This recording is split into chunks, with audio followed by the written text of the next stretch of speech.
많은 사람들은 쿠팡이 한국 시장에서 큰 입지를 가진 회사다 보니 김범석 의장을 한국인으로 알고 있지만 사실 그는 중학교 때 미국에 기여한 한국계 미국인이죠. 실제 김범석은 서울에서 태어났지만 현대건설 주재원인 아버지를 따라 어린 시절을 주로 해외에서 보냅니다. 김범석은 어린 시절에 대해 이렇게 말합니다. 해외 주재원인 아버지를 따라 미얀마 등 동남아 지역을 돌아다녔다. 방학에만 한국에 있고 나머지는 해외에서 주로 생활했다. 이후 미국에 정착하여 명문 사립고인 디어필드 아카데미에 입학했는데 이곳은 1년 학비가 1억 원이 넘는 부자들만 갈 수 있는 학교였죠. 그리고 미국 하버드 대학교에 입학하여 정치학을 전공합니다. 김범석은 대학 시절부터 기업인의 면모를 보였는데 잡지 커런트를 만들어 위스위키에 매각하기도 했죠. 2002년에는 보스턴 컨설팅 그룹에 입사했고 이후 월간지 빈티지 미디어를 설립하면서 다시금 창업의 세계에 뛰어들었습니다. 안정적인 직장 생활을 포기하고 창업한 이유에 대해서는 이렇게 말했었죠. 홍정우의 7막 7장을 인상 깊게 봤다. 하버드생은 하얀 양복을 입은 듯 양복에 뭐라도 묻으면 큰일 난다고 생각한다. 그러나 부모님은 도전을 중요시했고 나 또한 부모님에게 도전 의지를 강하게 피력했다. 그러다 당시 미국에서 인기를 끌던 소셜 커머스 그룹폰을 보고 이를 벤치마킹하여 사업을 하기로 결심합니다. 그렇게 2010년 한국으로 돌아와 자본금 30억 원으로 쿠팡을 설립했죠. 김범석은 어린 시절부터 대학교 그리고 직장까지 미국에서 보내다 보니 한국에서의 인맥은 많지 않았습니다. 쿠팡을 창업한 동료들 또한 하버드에서 만난 인연들이었죠. 고재의 부사장은 하버드 비즈니스 스쿨의 동문, 윤선주 이사는 하버드대 방문학생으로 미국으로 건너갔다가 당시 하버드에 다니던 김범석과 인연을 맺었습니다. 그렇게 이들은 2010년 쿠폰이 팡팡 쏟아진다는 의미의 쿠팡을 설립합니다.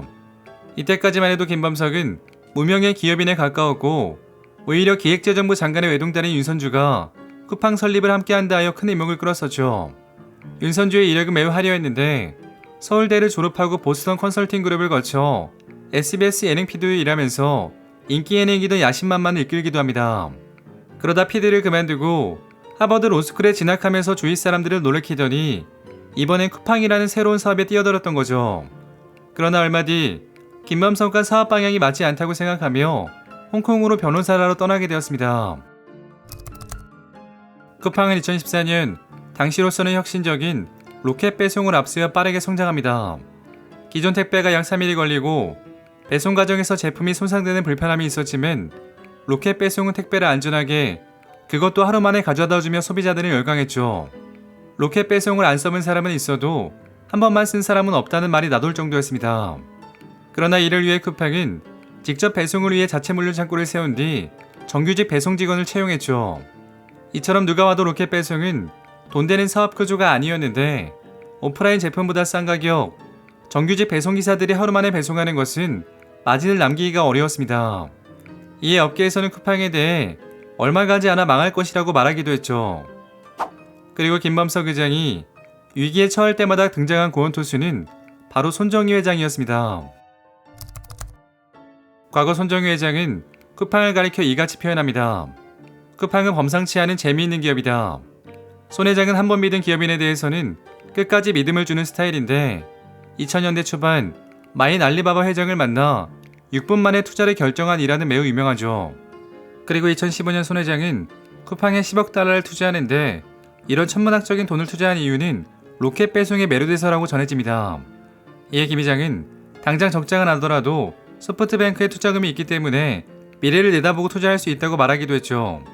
실제 이렇게 투자금을 얻은 김 회장은 대규모 물류센터를 구축하고 로켓 배송 확대에 투자하는 등 과감한 행보를 이어나갔고 시장 점유율을 더욱 높이는 데 성공했죠. 그러나 이처럼 쿠팡의 대규모 투자로 인해 적자가 늘어나자 손 회장과 김 회장에 대한 업계의 시선은 호의적이지 않았었죠.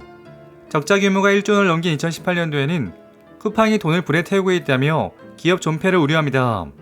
이처럼 쿠팡에 대한 적자 논란이 지속되는데도 손 회장은 2018년 20억 달러를 다시 투자하며 김 회장에 대한 굳건한 믿음을 드러냅니다.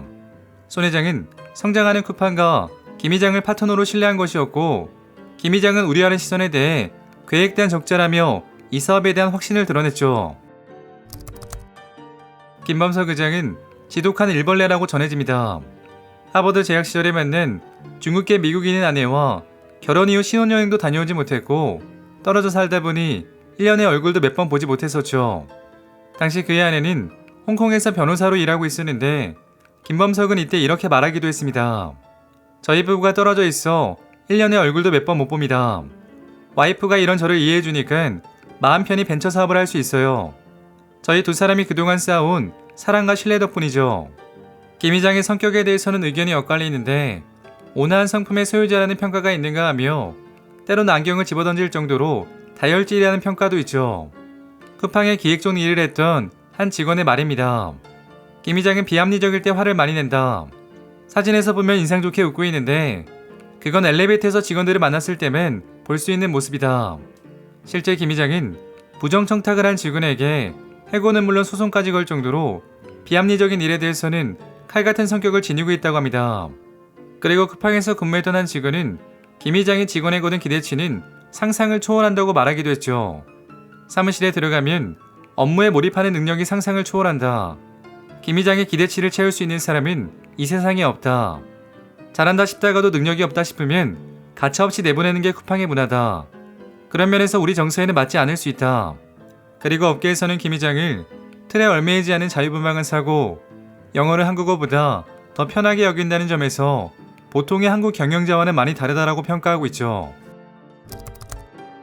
쿠팡은 매월 2,900원만 내면 무료 배송과 무료 반품, 30일 내 환불할 수 있는 로켓어와 멤버십을 내세우며 소비자들을 더욱 끌어모았습니다. 쿠팡에서 물건을 많이 사는 소비자들에게 2,900원은 고려할 만한 요소가 아니었죠. 이에 멤버십 출시 일주일 만에 가입자 수는 15만 명을 기록, 2달 뒤에는 100만 명을 돌파합니다. 이외에도 쿠팡은 신규 서비스를 발빠르게 선보이며 혁신을 거듭했죠. 2019년도에는 음식 배달 서비스 쿠팡이츠를 선보이는가 하며 2021년도에는 쿠팡 플레이를 출시했죠. 쿠팡 플레이의 경우에는 와우 멤버십 가입자들에게 무료로 시청할 수 있게 하며 소비자들을 열광시켰습니다. 그리고 2021년 3월 김범석 의장은 설립 초기부터 염원하던 미국 뉴욕 증시 상장의 꿈을 이뤘고 대규모 재원을 마련합니다. 이 자금으로 전국적 물류망을 확충하는가 하며 신규 사업 확대에 나섰습니다.